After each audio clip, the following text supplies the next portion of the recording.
आपण जे कवठा बेटातील जो गट क्रमांक 13 कालीमाटी परिसरामध्ये जे वृक्षांची तोड झाली आहे, तर तो परिसर पूर्वीपासूनच वनसदृश वन्य प्राण्यांचा वावर असलेला परिसर आहे. याच्यापूर्वी 9 ते 10 वर्षाच्या आधी बऱ्याचशा तिथं खसऱ्या करण्याच्या बाबतीत अर्ज केलेले होते, पण तत्कालीन जे काही वन अधिकारी होते त्याच्यामध्ये वन्य प्राण्यांचा वावर आणि वनसदृश्य असल्याकारणाने त्या परवानग्या नाकारण्यात आलेल्या होत्या. परंतु आताचे जे वन परिक्षेत्राधिकारी अफगाण साहेब आहेत, यांनी कुठंतरी त्या मागील अधिकाऱ्यांचा नाकारण्यात आलेला होता जो विचार न करता हेतुपुरस्पर त्यांना वृक्षतोडीचा आदेश दिला आणि तिथे जवळपास 800 ते 900 झाडांची कत्तल करण्यात आलेली आहे. मी एक तक्रार दिलेली होती की तो वनसदृश्य असतानासुद्धा वृक्षतोड का करण्यात आली, त्यांची चौकशी करून त्यांच्यावर कारवाई करण्यात यावी अशा संबंधाने वनप्रकाश निष्कासन अधिकारी नवेगावला तक्रार दिलेली होती. तक्रारीमध्ये काही तथ्य नाही आहे, अवैध तोड काही झालेली नाही आहे.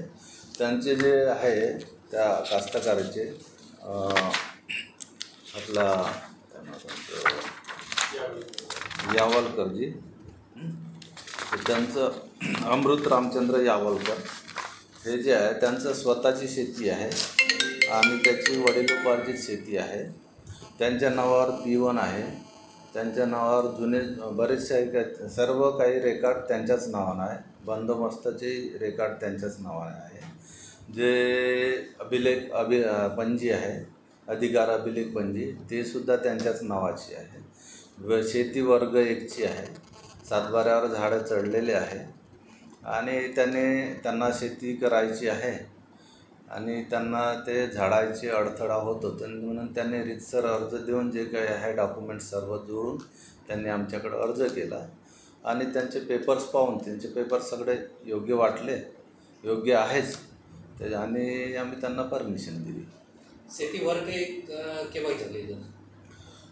शेती वर्ग 1 त्यांची आता जे आहे 2024 मध्ये झालेली आहे. 21 फेब्रुवारी 2024 मध्ये.